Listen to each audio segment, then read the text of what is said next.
So have you ever wondered why your parents behaved the way they did? Why they treated you the way they did?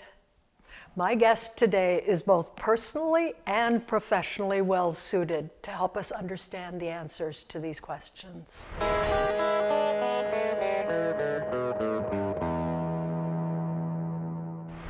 Hi, this is Marlena Fiol from Becoming Who We Truly Are. Today, I am so pleased to bring you the thoughtful views on parent-child relationships of Mary Lou Bonham, a psychotherapist who also happens to be my sister.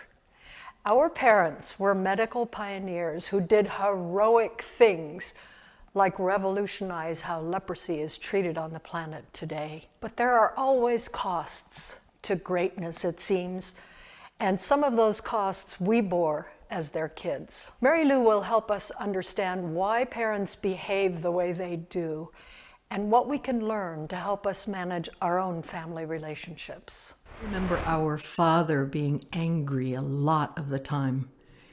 As you look back on it now as a therapist, what drove that anger? It's an interesting question. There's a lot, I would say, to that.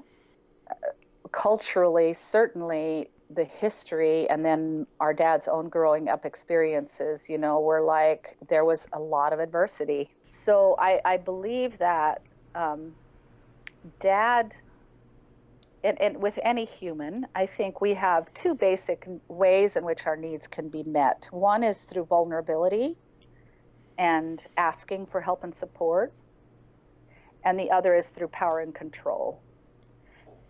Those are the two ways, I think, fundamentally that we go about getting our needs met.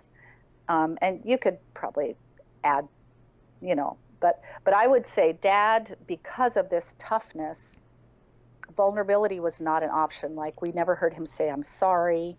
We didn't hear him acknowledge how he might have hurt us, or vulnerability, because in a different day and time, vulnerability, he was in survival mode, when he grew up, and vulnerability was not welcomed. It wasn't ever modeled. It wasn't anything he ever knew.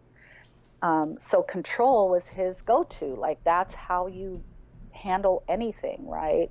Yeah. And I think anger is a very powerful tool when you're trying to control your environment. People respond to anger, and fear gets people Lined up. What you need, right? Yeah. As you know, Mary Lou, my book describes my own bumpy journey toward forgiveness and reconciliation. And especially important in that journey was the healing the wounds between our father and me. And just last week, my husband Ed and I were speaking with friends about reconciliation. We began to explore important differences between forgiveness and reconciliation. In your view, what are some of those differences between forgiveness and reconciliation? That's a very good distinction. Obviously, reconciliation is two parties. Yes. Forgiveness I can do from my own place, and I can come to a place of full forgiveness. But if that other person isn't extending something in my direction, I will have no hand to hold. Like, there will, it involves two parties. And I would say within that is there are times when reconciliation really will look very different than other times. I mean, for example, I would say if you want to talk about an extreme circumstance, let's say you have somebody who's extremely mentally ill, who's your parent, and you want to reconcile with them, but they're dysregulated, psychotic, they might even want to kill you. Like, it wouldn't be safe or wise to sit down with that person and try to, Yes. Kind of build a, Right. kind of let's just be together and reconcile. So safety, I think, is essential. Like, and it cannot happen in any form. It's helpful to think about self-abandonment is never the path forward. So I will reconcile with you, but I will bring my whole self forward. And that may be so difficult, that a relationship is hardly possible. Maybe it'll just be a Christmas card, maybe it'll Yeah. just be some very limited, because it depends on the capacity of both parties, and the depth that you can go with reconciliation is not within your control alone. Yeah. You've often said, love always wins.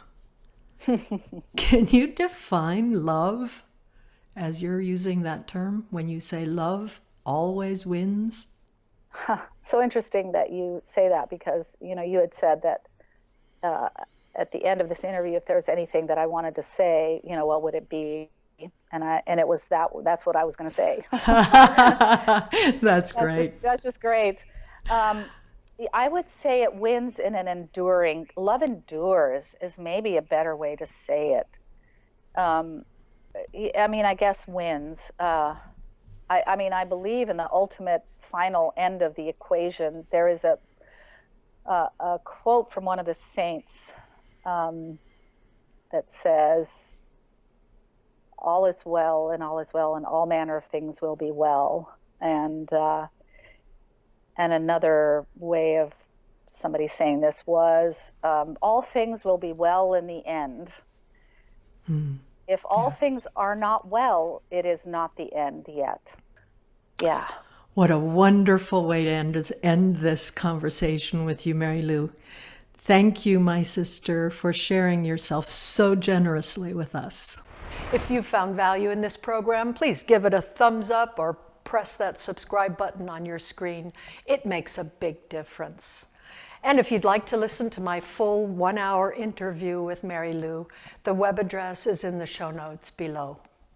In addition, just so you know, I'll be posting a new episode of this YouTube show each Tuesday at 6 a.m. Eastern Time. For further information on better understanding our parents, we recommend the following resources. First, a TEDx presentation by Larry C. Rosenan on the secret to understanding humans. Also, a TED presentation by Yuko Munakata on understanding how parents affect child development. And for a deeper look at my personal path to understanding and forgiving my parents, we recommend my memoir, Nothing Bad Between Us, as well as our latest book, Called. The web addresses are in the show notes below. And remember, we are together on this journey.